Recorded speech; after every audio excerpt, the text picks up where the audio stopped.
নমস্কার বন্ধুরা, সুপ্রতীক ট্রাস্ট নির্মিত প্রেমের পাখি নামক কাহিনীমালা পরিবেশিত হচ্ছে। আমি আপনাদের বন্ধু শর্মিষ্ঠা উপস্থিত হয়েছি কাহিনীর ২ নম্বর পর্ব নিয়ে।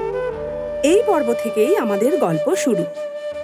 ভোরবেলা প্রতীক নিজের ঘরে ঘুমিয়ে আছে। ওর স্ত্রী নিশা এসে ওকে ঘুম থেকে জাগাচ্ছে। স্বামীকে ঘুমিয়ে থাকতে দেখে নিশা আদুরে গলায় বলে, এ বাবা, তুমি এখনো শুয়ে আছো?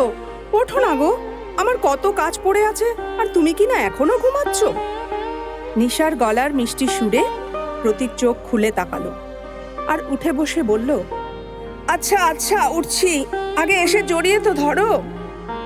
নিশা আদর করে প্রতীককে জড়িয়ে ধরে। ঠিক তক্ষুনি প্রতীকের মা নিচ থেকে ডাক দিল, প্রতীক, তোমার একটা চিঠি এসেছে, দেখো। প্রতীক নিচে এসে চিঠিটা নিয়ে পড়তে থাকে। এদিকে মর্নিং ওয়াক সেরে প্রতীকের দাদু ঘরে ফিরে এসেছে। উনি প্রতীককে সামনে দেখে জিজ্ঞাসা করলেন, কি গো দাদু ভাই, আজ যে এত সকাল সকাল ঘুম থেকে উঠে পড়েছ, কি ব্যাপার? প্রতীক বলে, ওহ দাদু, তোমার আদরে নাতবো ঘুমাতে কোথায় দেয় আমাকে, তার উপর এই চিঠিটাও এক্ষুনি এলো। দাদু জিজ্ঞাসা করে, কিসের চিঠি দাদু ভাই? প্রতীক বলে, দাদু, আমি তোমাকে বলেছিলাম না জাপানে চাকরির অ্যাপ্লাই করেছি, সেটারই চিঠি এসেছে। আমি জাপানে চাকরি পেয়ে গেছি, এখন তাড়াতাড়ি জাপান যেতে হবে। দাদুর সাথে কথা বলে প্রতীক নিজের ঘরে এসে দেখে নিশা কেঁদেই যাচ্ছে।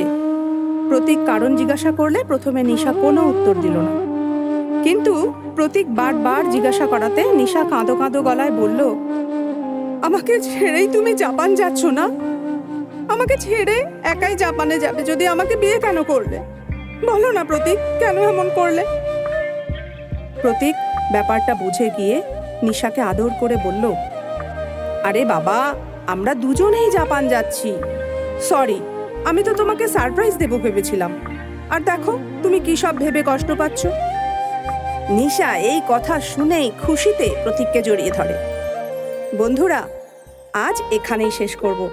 পরের এপিসোডে আমরা দেখব এই দম্পতির জীবনে কি হতে চলেছে।